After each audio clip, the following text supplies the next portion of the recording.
that teachers are the most important people in our society because we go nowhere. I mean, I'm not just saying that, Randy, because I'm on the line with you. I really believe that we go nowhere. My family came here as refugees from Ukraine with nothing.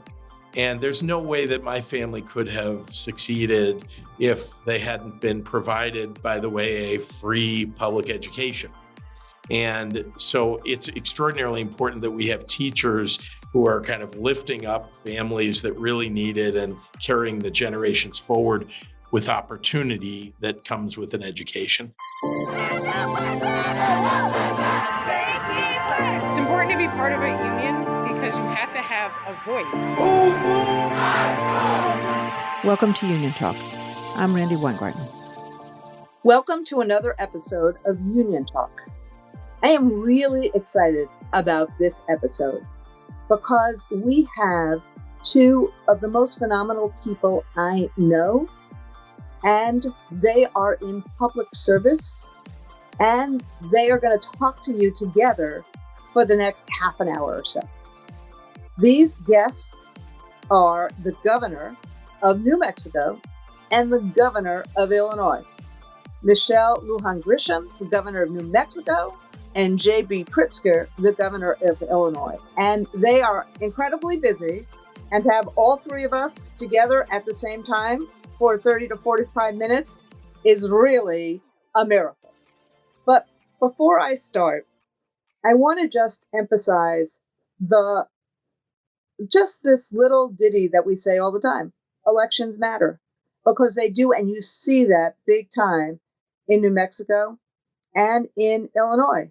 And you see it in terms of education, and you see it in terms of workers' rights, and you see it in terms of, frankly, all the things that are about helping people have better lives. Because we're all in the business, educators, nurses, Governor Pritzker, Governor Lujan Grisham, we're in the business of making people's lives better.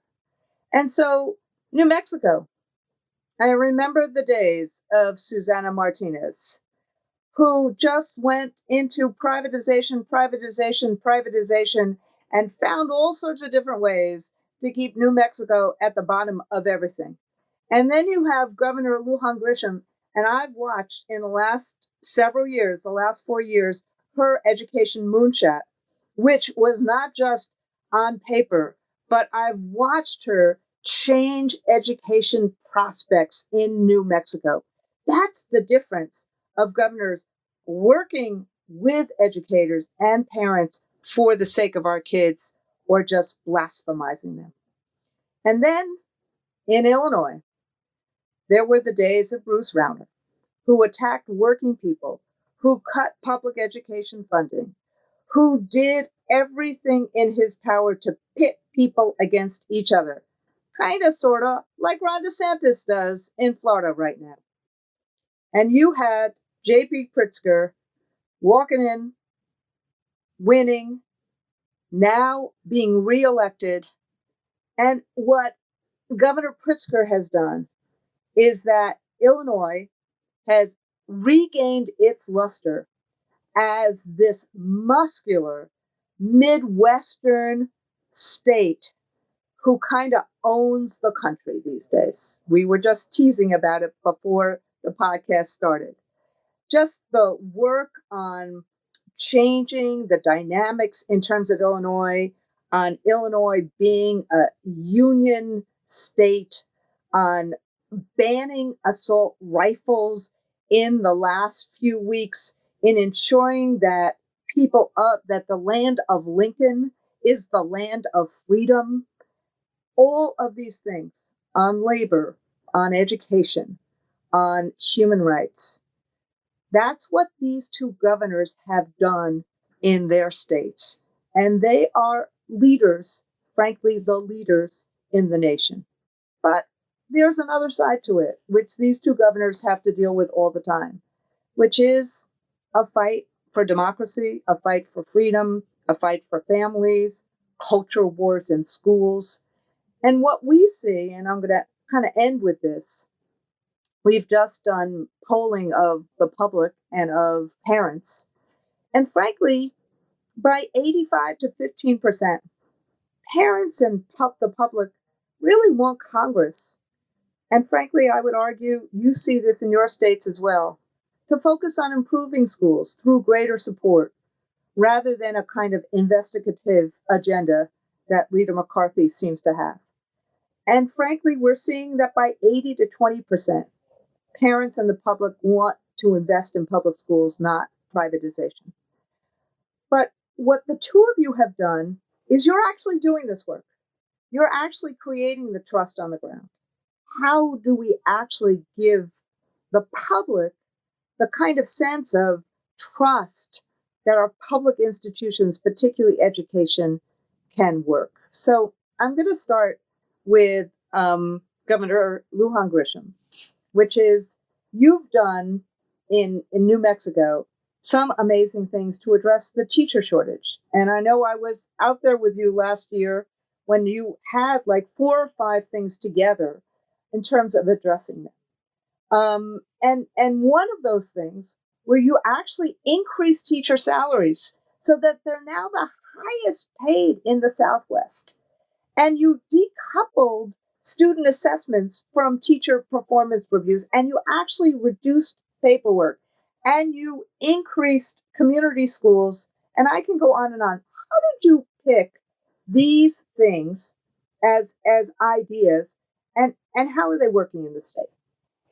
Randi, 3 things first. One, thank you for inviting me to this podcast and giving my esteemed colleague, J.B. Pritzker, and I an opportunity to really have a robust conversation about public education and making sure that students, whatever it is that we're doing, students and parents have to be supported in a meaningful way so that families feel like those educational investments are making the impacts that we all desire and that we're reaching every single opportunity. But both my colleague and I inherited states where we had a reversal in public education investments and funding, that we saw this country, even before COVID, vilify educators and to create distrust without using any sort of factual basis for that about a public education system. And so what we determined to do both in the last 4 years and will continue this 4 years is that we know that this simple equation, which you know as an expert, and we listen to the experts, that if you have opportunities for kids, that if you have classrooms that that give educators and educational assistants enough time with every student, if you respect the fact that these careers and vocations have to be funded in a professionalized manner, if you're clear about really wanting a moonshot, then you have to invest in cradle to career education. And you've got to be really clear that the professional development and support for educators, creating a foundation of respect, will draw people into the profession in a more meaningful way. So given the fact that we inherited weakened systems with not enough funding, I got a lawsuit. I inherited a lawsuit because of my predecessor that says we weren't meeting our constitutional rights by minority and special education students. So really tricky environment. Focusing on educators, we have loan forgiveness, housing. We've increased their salaries every single year. We're going to do it again this year. We increased the salaries for educational assistants. We now have free college. If you didn't do free college, we're making sure that you have a robust loan forgiveness program. We are making sure that you earn while you learn. So all of the states that do the required residency and clinical programs for brand new educators in New Mexico, you had to pay for that yourself. That's not true any longer. We have a return to work policy, which means retired educators, after we fix their pension, can take their pension and they can come back in to the workplace. So all of those things taken as a whole, I became, JB, a licensed substitute educator. I'm going into the classroom. We got the guard into the classroom without uniforms as licensed substitutes. And when we did that, we paid the substitute educators more so that we weren't, diminishing the structures that we need inside public education. All of those things taken as a whole have meant that we improved the number of vacancies by 34% in 1 year. And we think that we're on track to do the very same again this year. And until every single teacher shortage issue is addressed in the state of New Mexico, we're going to keep investing. And I think you're going to ask me about this a little bit later. But in addition, we're now, JB, trying to cover the healthcare costs by paying for healthcare premiums for educators and every public school employee, treating the system as a system. I need everybody to get fair supports in every single way they need. We've got the world's, we believe, it's definitely the best in the country, free college program. So any age, anywhere, part-time, full-time, 2-year, 4-year, free college access in the state of New Mexico. We now have universal pre-K, so every 3 and 4-year-old. We're more than halfway to free childcare so that it's universal in the state of New Mexico, and really creating this robust public education, family well-being support network, school-based health centers, community schools, social workers, and tutoring and support, and using every tool in the toolbox. And that's the secret recipe. There isn't one idea that does all of it. You have to tackle every bit of it and treat kids and their parents like the most important policy work and investments you're going to make in the state. It is really, and Governor Pritzker, I am calling both of you by your official titles. It is appropriate for me to do it. But Governor Pritzker, I know that this is why I wanted both of you on in particular, because you're policy wonks as well as activists, and you put these things together in a way that that over the course of the first 4 years and now the second 4 years for both of you, it's an incredible palette that you've painted, Governor Lujan Grisham, and now it's a matter of how do we make sure it works. But Governor Pritzker, you've done something pretty similar in a very different kind of state with, frankly, very different kinds of politics. So I want you to also talk about the things that you did from, and the whole that you inherited. Yeah, it's a great way to end your question and for me to begin, which is before I took office, my predecessor literally couldn't get a budget passed for 2 years. So we didn't pay bills. We had a $17 billion bill backlog. We had unpaid bills. He tried to take pensions away from teachers and state workers. There was an effort to bankrupt Chicago public schools by the governor of the state. So that's a substantial challenge to take over from. And then, we, again, unbalanced budgets and deficits to deal with. So when you think about my priorities, which are, for 20 years before I took office, I had been working very hard in the early childhood development arena, from quality childcare and early childhood education, including preschool, and trying to make it a national priority, which I have to say, thank goodness we were successful at doing. But the state of Illinois hadn't made the kinds of investments that were necessary. And I really wanted to make huge advancements. But until you solve for the budget crisis, you can't do that.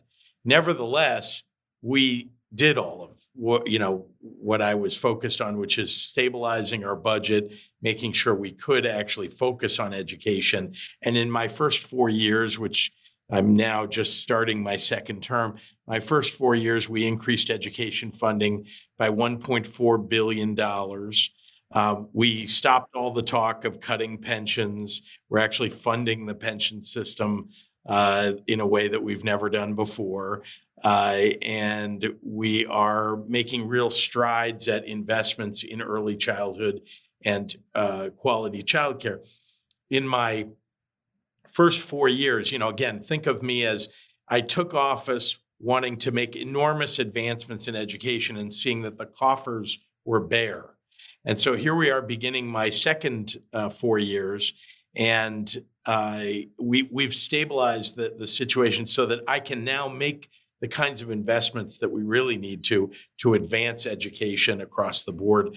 Governor Lujan Grisham talks about the cradle to career conveyor belt that we're all responsible for, and I really believe we've got to cover every bit of that, and so we are, and we have. So, just for example, in my last 4 years, we added about $250 million to pre-K in the state. We expanded coverage of our child care assistance program to cover not just 185% of federal poverty level, but all the way up to 225%, and we're moving it to 300% during this coming term.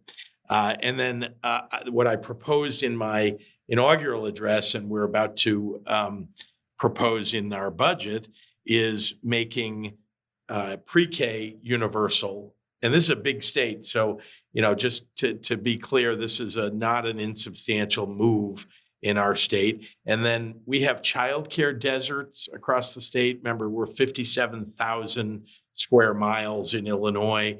Yes, there's Chicago and the surrounding suburbs, but there's 75% of our state is farmland and rural Illinois.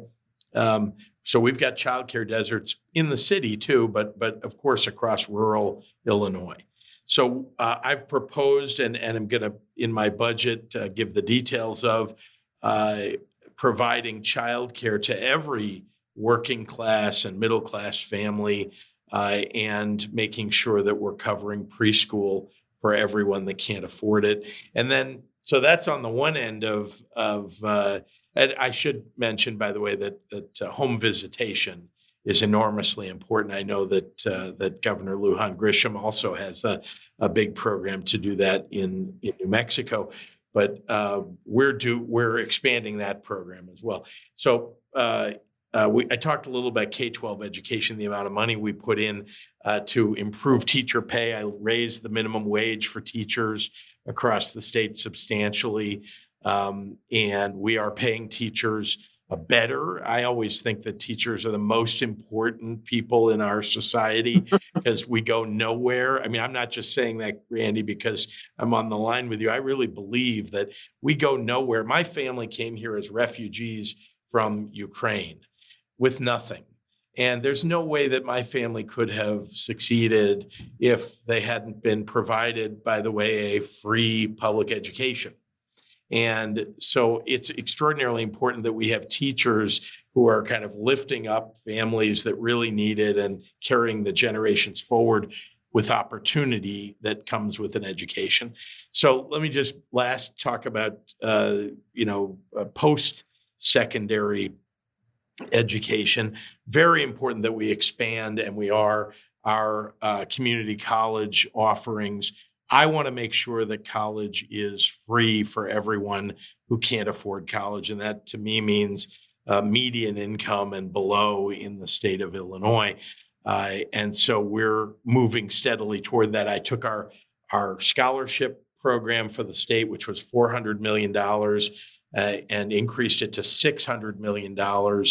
And we also made FAFSA applications required for seniors in high school, so everybody will find out if they can get money for college from the federal government and the state government. And collectively, we can cover your entire tuition bill if you qualify for both of those things in Illinois. So we're doing that, and moving beyond that, I want to provide free college for anybody at or below median income. And that just means a substantial increase in our scholarship funding and funding for our universities. So we're doing that.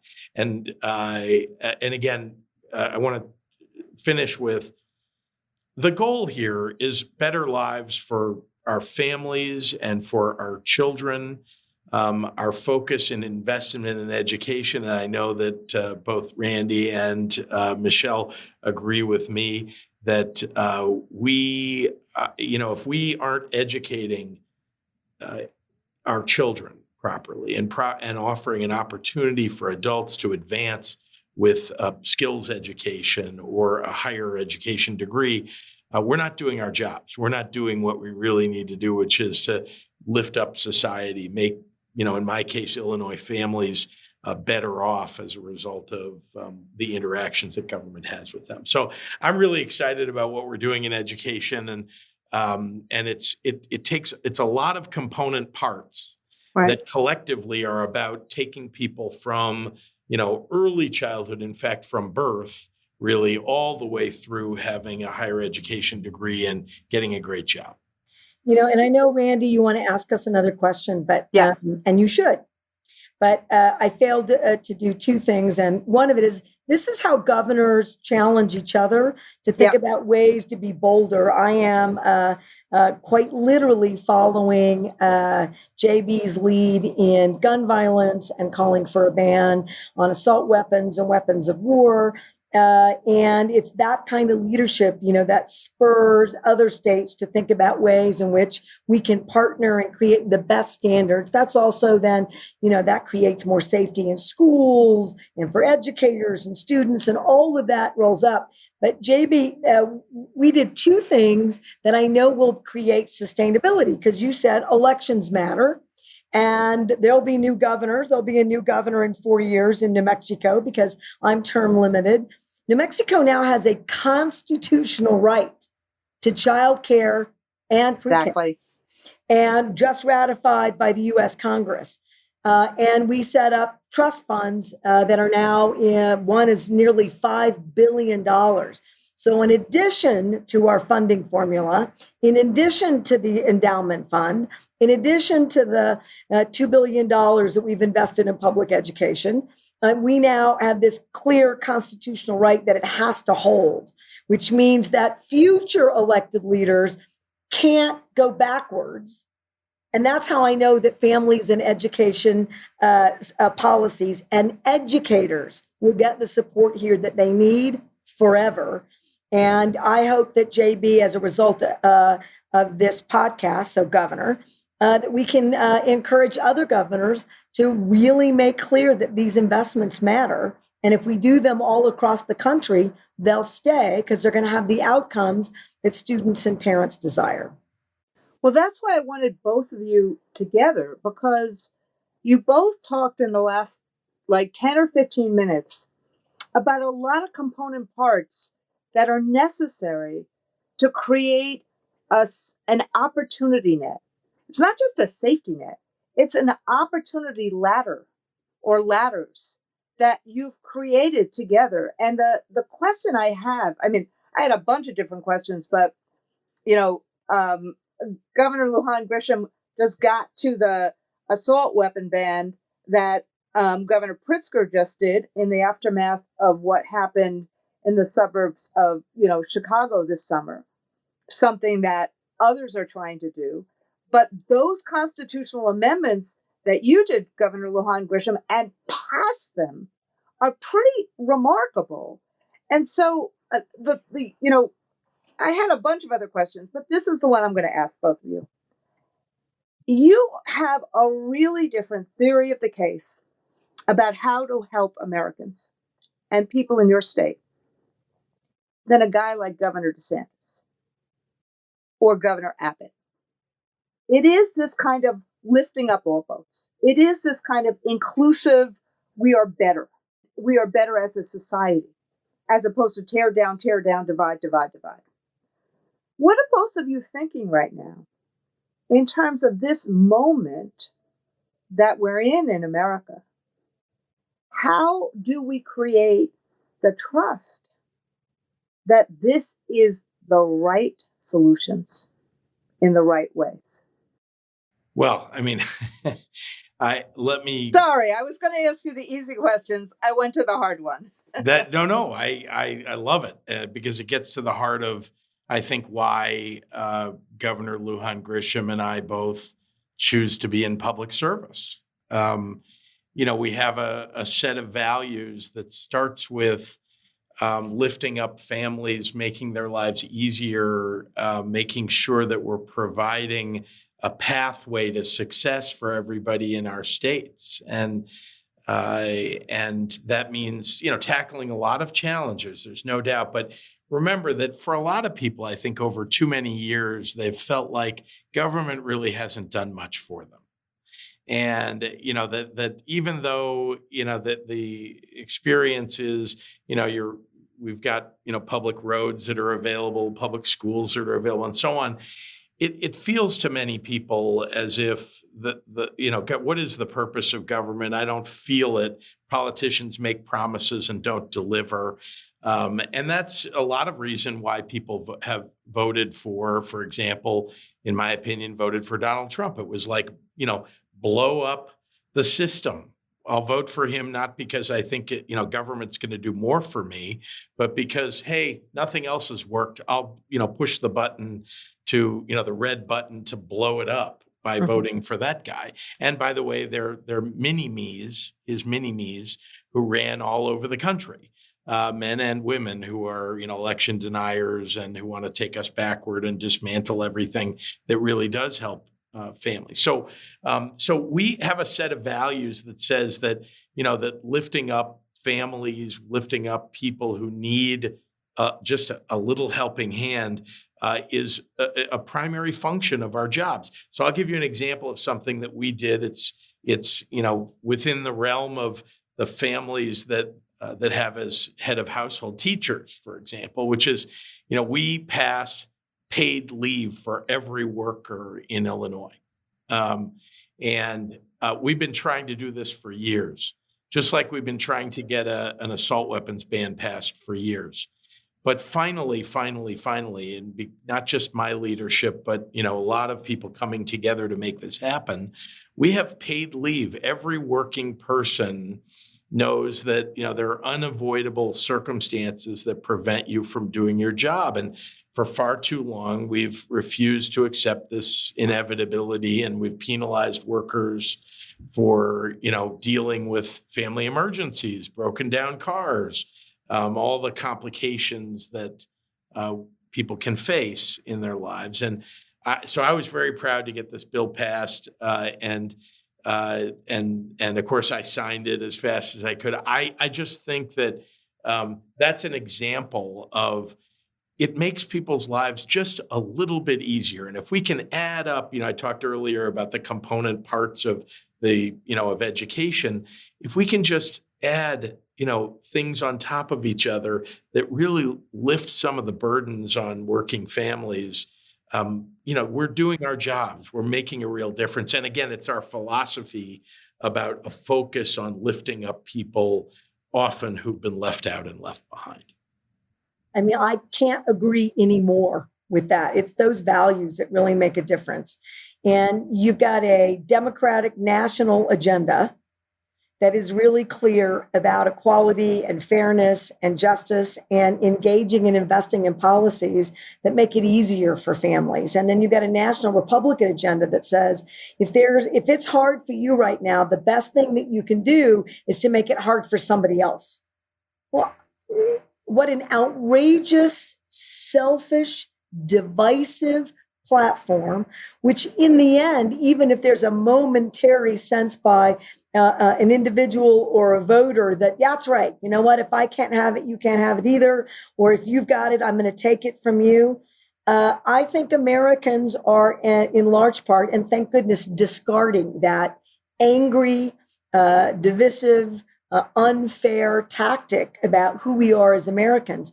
And then if you combine that with the work that both Governor Pritzker's identified, not just in education, but his work across the state to lift up working families, we're doing the very same. And it does make a difference. We have huge tax relief, $400 million in recurring tax relief for working families. Additional tax relief for small businesses. We're not quite at universal paid leave, but we've got paid sick leave and a robust debate on paid leave occurring in the state of New Mexico right now. We've done tax rebates so that there's money in the pockets of individuals while we are creating fairer, more progressive tax policies in the state of New Mexico. And we're the only state that extended and carried over, and we're making permanent the child tax credit.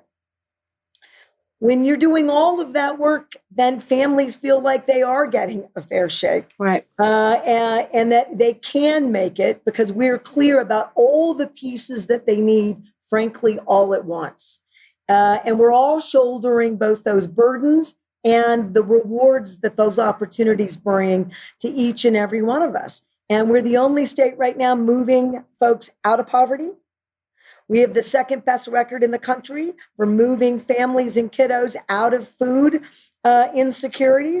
And we're going to be the first, as you know, Randy, to offer universal free meals at schools. Yeah. We're calling it Kids Kitchen. So healthy, fresh foods all day, every time they're in school, snacks, lunch, breakfast. We aren't charging one family for any of that effort and really changing that dynamic. And you know who else that helps? Ranchers and farmers who are looking for additional marketplaces for their products. And that makes people feel like we are in it together. So then when you've got something that's hard, where your budget isn't as robust, everyone is clear that it is an equitable effort you're making on their behalf. And it's why I'm a Democrat. It's why I'm a proud Democrat. It's why I'm going to keep fighting for Democrats across this country. And I can point to any number of things that are going on in Illinois that we're trying to steal or catch up on, like paid leave and like the assault weapons bans. And I hope today that Governor Pritzker will say, hey, that universal meals effort is something I'm going to undertake, or figuring out a way to get to universal child care so that just comes. Child care in the United States today is as much or more than working families' mortgage payments and rent payments. Yeah. That is an untenable set of circumstances for this country moving forward. We must address it and treat quality childcare and home visiting and infant mental health as all of those robust systems, all connected to an effective way to support households and public education investments. The healthier and better our preschoolers and kindergartners are, the more successful they're going to be as adults. Straight up. So look, this is what I had hoped would happen in this podcast, where Would I be nice to JB Pritzker? Yeah, that too. Okay. That you would. I love that him. the two I love of you. that guy. That the two of you, in really plain English, could explain to our listeners why policy is important, why it matters, and why you take it from just articulating a vision to actually getting to legislation. So I'm going to just ask you one more question, which is, all of us have been really focused on college, pre-K, childcare, lots of other family-related things. As both of you know, I have been very fixated in the last year on career tech ed and on all of this work that the Biden administration is doing to kind of remake our economy, whether it's climate sustainability, whether it's chips. We could do a whole nother podcast on healthcare. Healthcare system is broken. I am really glad, Governor Lujan Grisham, you are doing what you're doing in terms of healthcare premiums. But the healthcare system is broken. The shortages are terrible, probably more shortages in healthcare than almost anything else, maybe with the exception of microchips.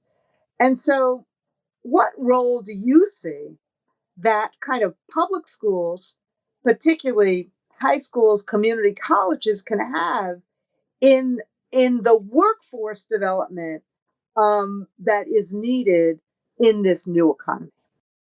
I'll go first this time. It can't be overstated. It is a critical piece, which is why this 2-year, 4-year Our College program and incredible investments in CTE is a focus of our state. So we're building these career technical education centers that are tied to our mid schools and high schools.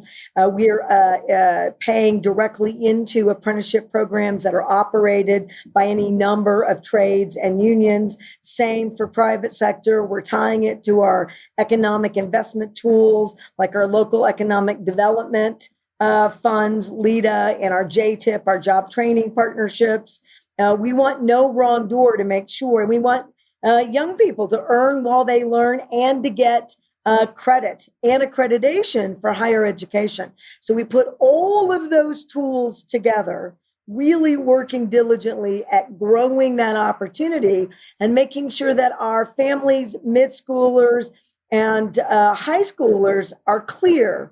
Look, if you are interested, and we hope that you are, in construction or the trades, someone in construction at one of the national labs is going to make, right after their initial license or even early certification, pending further apprenticeship, is going to make a very healthy six-figure income in a state that's one of the poorest states, so our salaries are lower. I mean, it's more than I make. It's a huge salary, can raise a family with dignity and have future choices.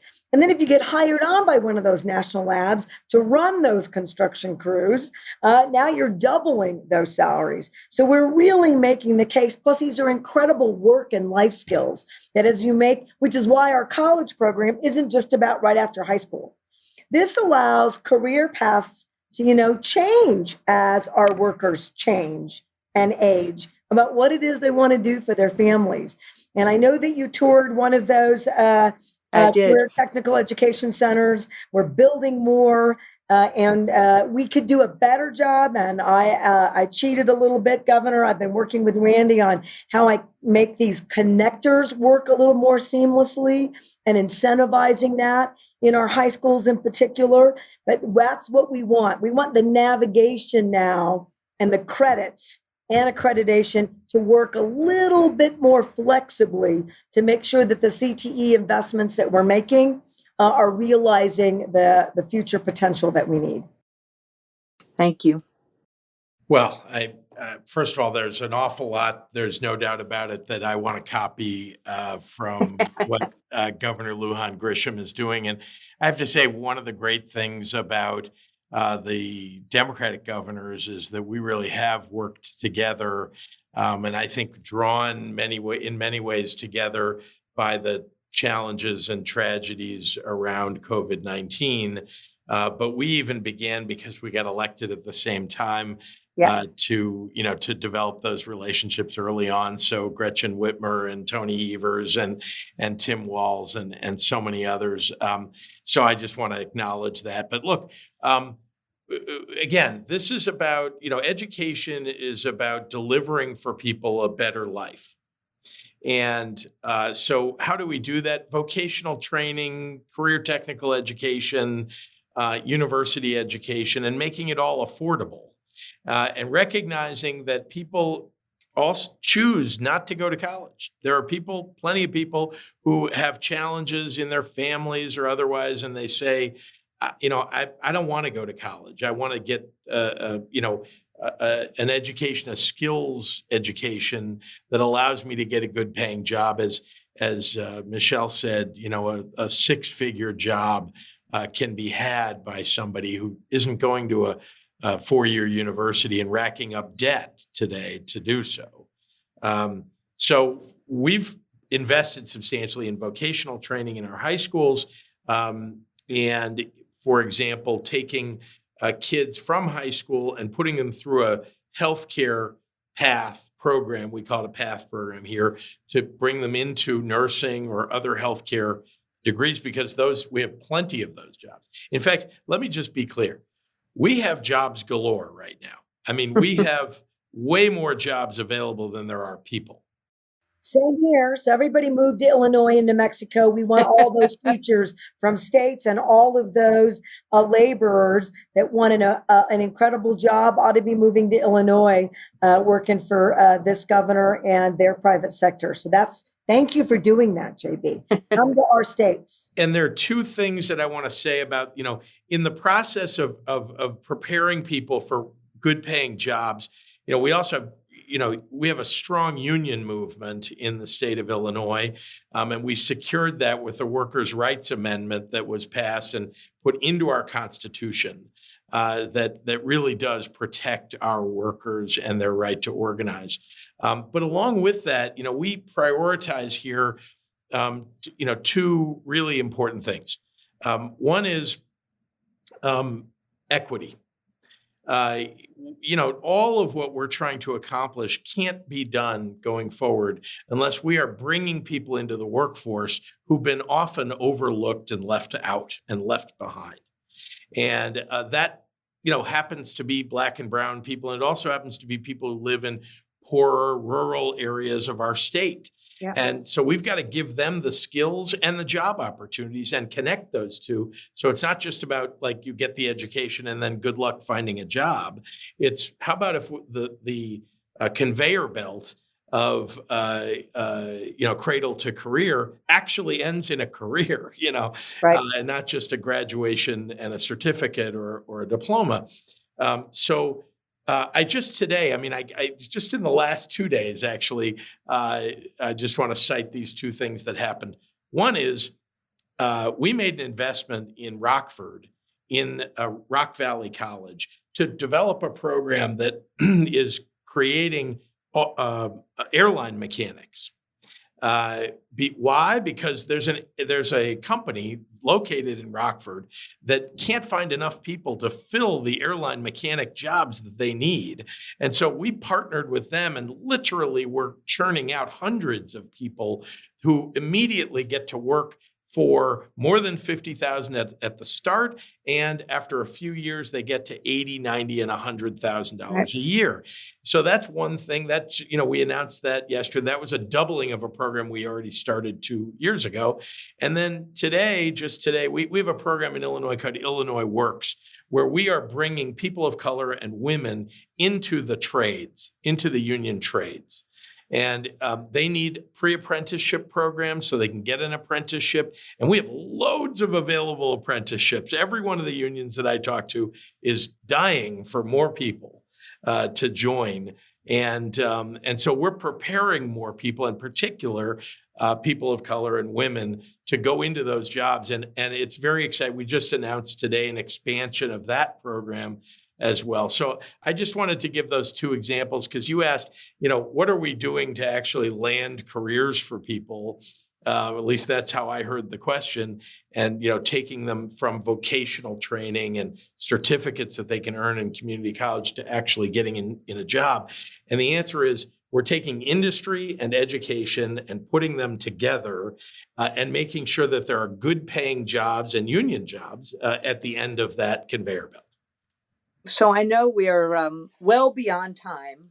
So I just want to say, Stan Littell and I, who have worked together for 30 years, he from business, me from education, we just talked about nationally how we do this kind of tripartite push on business, on education, working together to actually help train kids up and young adults up for the jobs of today and tomorrow.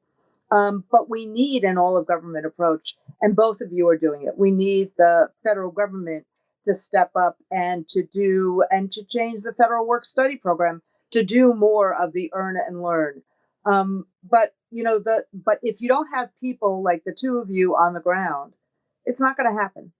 And so I just really wanted to end by saying, for me, this is an incredible episode. I've been doing this podcast for over a year, but I hope our listeners can actually hear not just the brilliance of both of you, not just the caring of both of you, but the kind of connections, the aggregation that you do to actually make and help make a better life for people. So yes, the Workers' Rights Amendment was incredibly important, but that would never have happened in Illinois without your leadership, Governor Pritzker, in terms of saying, this is something, we are a union state, and this is something that's really important in terms of lifting the prospects of all people in an equitable way, but really lifting opportunity. And frankly, Governor Lujan Grisham, there's been a lot of things that have been said about New Mexico for many, many years. And, and how there's a potential that the enchanted state really becomes enchanted.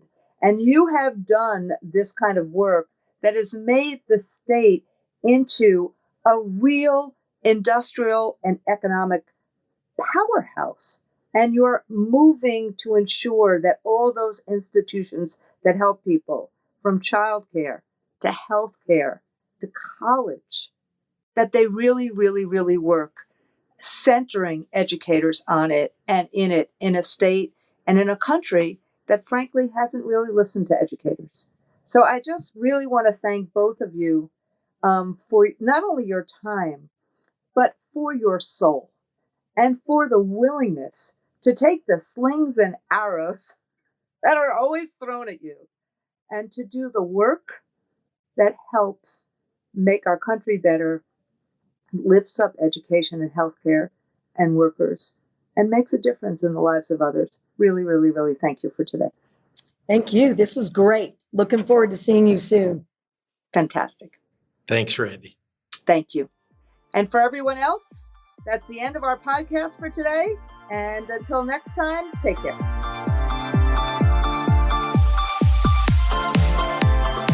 I hope you enjoyed this episode of Union Talk.